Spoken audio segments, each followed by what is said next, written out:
Bajaj's unveil of the V15 was sheer genius because in one clean sweep they managed to tug at the heartstrings of every Indian because of the V15's connect to the INS Vikrant. But today we've got the V15 with us for a quick ride and we've got to find out whether it can live up to the hype or not.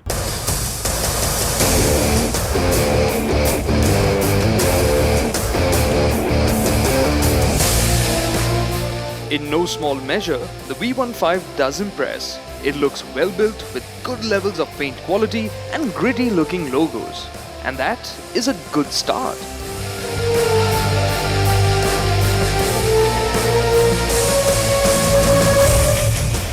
Now as motorcycles get better and better by and large, manufacturers have to rely on design to create a distinct differentiator. And that's really the case with the V15. It has a very distinctive styling and it seems to be working because today while we were shooting, people in cars, people on more premium motorcycles stopped by to inquire about the V15 and it was really impressive to them. So it's doing that job, and I think what works is the fact that it's got this long, low stance, looks muscular, the tires wide, it's got an 18-inch front, 16-inch rear, but very wide tires, so it gives it that planted stance. But something that I'm still not a big fan of is the headlamp, which I still feel does give it a bit of an awkward look.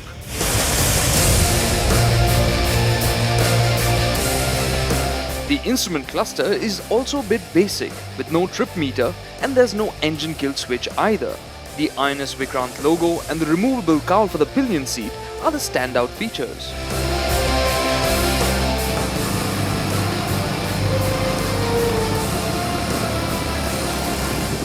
Hit the road and you have a simple single-cylinder 150cc engine with a 2-valve head.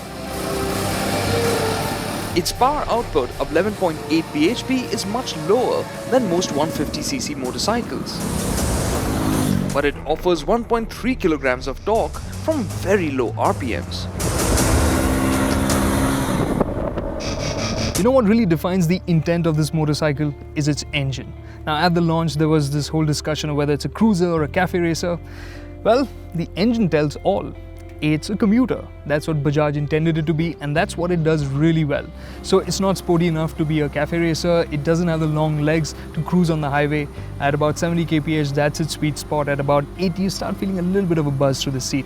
But in the city, at low speeds, it just feels so easy to use. I mean, you can stick it in 5th gear, leave it at 30 kilometers an hour, just amble along, open the gas and it'll start moving forward smoothly. You can even pick up from 20 kph in 4th gear. So it's got all that torque, low down in the rev range, and you can put it to good use in the city.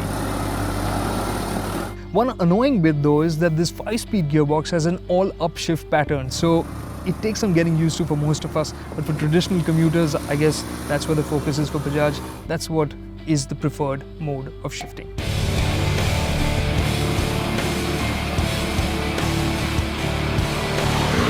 But commuters will appreciate the V15's expected fuel efficiency of 50 to 55 kilometers per litre. One aspect of the V15 that doesn't seem like a commuter at all is its exhaust note. It sounds meaty and solid. That isn't the only thing that's solid about the V15. It also has a healthy wheelbase and a stuck-to-the-ground kind of feel, although it doesn't sacrifice on agility because of this. But the seating posture takes some getting used to.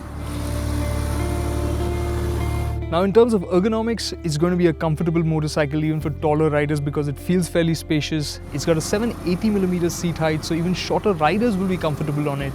And to steer, it feels very nice and light.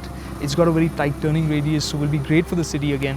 What's really nice is smaller details that Bajaj have looked into. For instance, the brake, it has a disc brake, but the way it works is it's not too sharp. So people using a disc brake for the first time won't get intimidated by it. It feels very progressive to use, and along with that, you've got very strong rubber as well, giving you good amount of grip, which is often not the case on commuter motorcycles.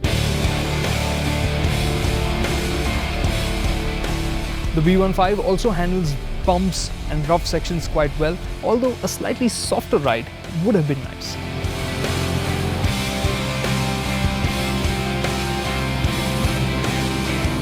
While we didn't ride with a pillion, it should be a cozy arrangement.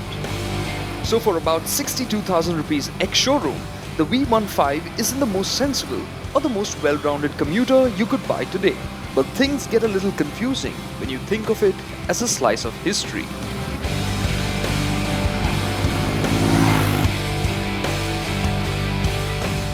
So what Bajaj has managed to do with the V15 is bring a lot of heart into a segment where decisions are generally made by the head.